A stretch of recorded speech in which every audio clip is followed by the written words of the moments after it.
In the early 1800s, a family in Tennessee was reportedly tormented by a sinister intelligence capable of communicating, moving objects, and inflicting harm.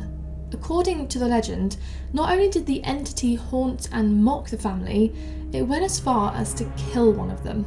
Today, we are delving deep into one of America's most famous hauntings, the Bell Witch.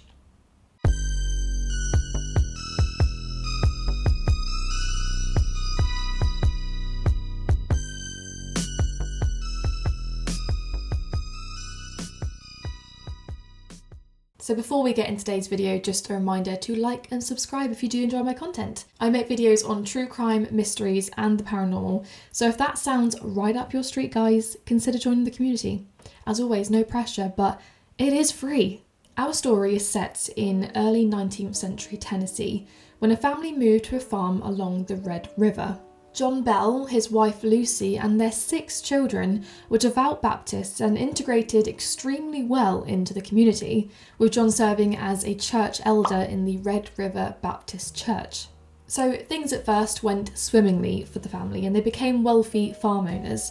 However, in 1817, a land deal with their neighbour Kate Batts, who was a widowed merchant known for her temper, soured over disputed terms involving slaves and property lines. The botched deal was followed by a violent dispute between her and John Bell, and Batts was believed to be a witch by the community, which is important to keep in mind as we tell this story. The Bell family's first supernatural experience took place in the summer of 1817, a few months after this dispute. While patrolling his cornfield at dusk, as you do, John allegedly spotted a grotesque creature the size of a large dog with the head of a rabbit and glowing eyes. Bell's first impulse was to shoot the creature, but upon the first shot, it completely vanished, leaving behind only scorched grass. Bell didn't give the incident another thought after that. That is until that evening, when the family began hearing beating and scratching on the outside walls of their log home. These sounds continued with increased frequency and force, and by the autumn, the Bell children were waking up scared and complained about rats gnawing at their bedposts.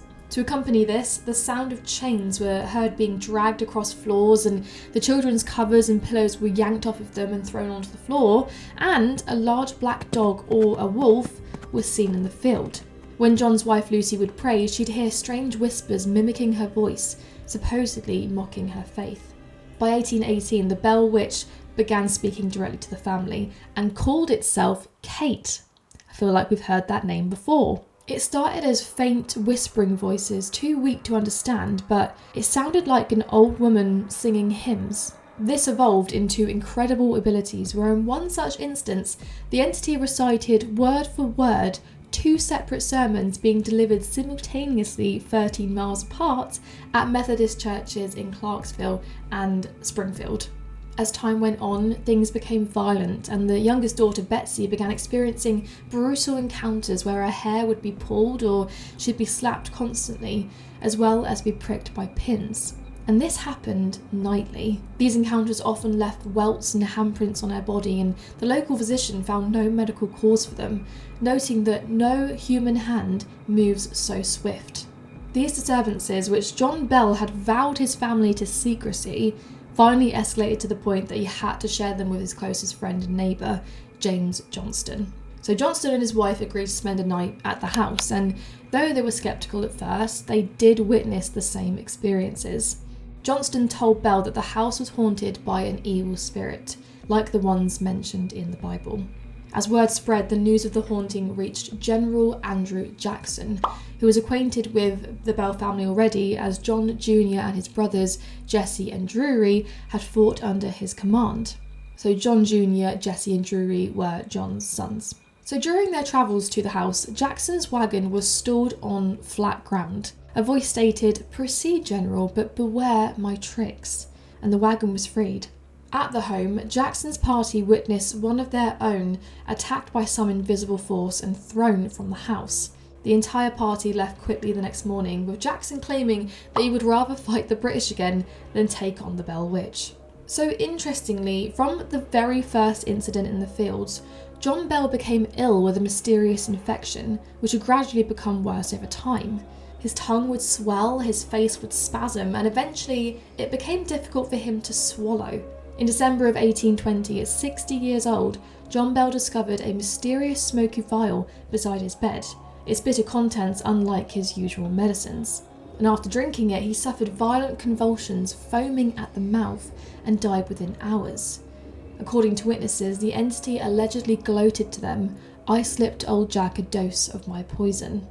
At his funeral, attended by a large crowd of mourners, because obviously this family is well loved by the community, the Bell Witch showed up toward the end, singing drinking songs. It continued to sing and would not stop until the very last people had left through the graveyard's gates. With the death of John Bell, it might have been expected that the spirit would leave the family alone, but not so.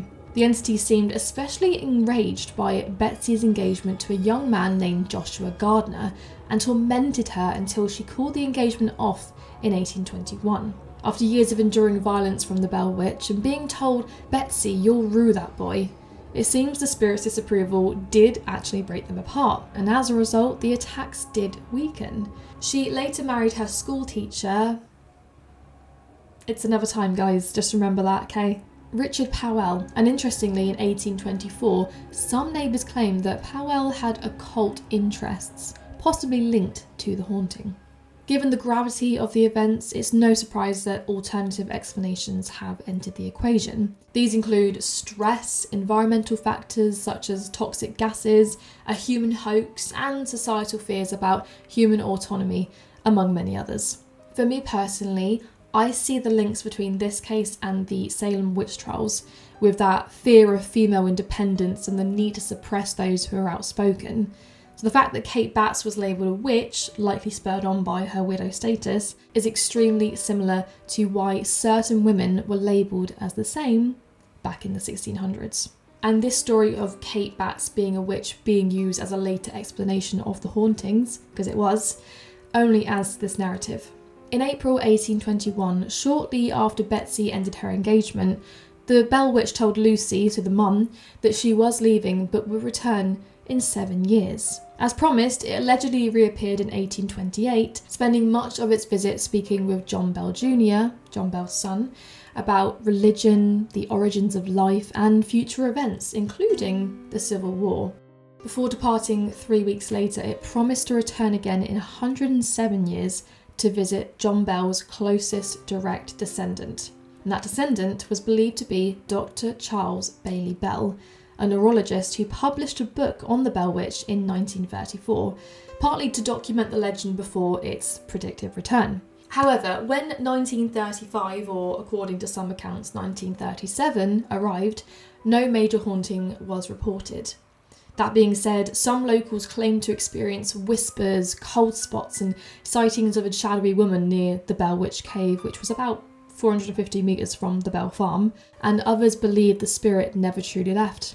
According to legend, the Bell Witch is now expected to return once again in 2044. In 1823, a few workers found a child's remains buried close to the Bell Farm. They also found Native American graves near the Bell Witch Cave, which the entity claimed as its anchor to the land. These discoveries, coupled with reports of desecrated burial sites, fuel tales of a restless spirit tied to the area's troubled history. The Bell Farm, plagued by unexplained fires and livestock, was abandoned by the 1840s. So whatever the truth really is, the Bell Witch legend continues to fascinate. The story is a testament to the enduring power of folklore, and a story that reflects anxieties about women stepping beyond traditional roles, opening up discussions about female empowerment in an ever-changing society. So, what do you guys think? As always, thanks for watching, and I'll see you next time.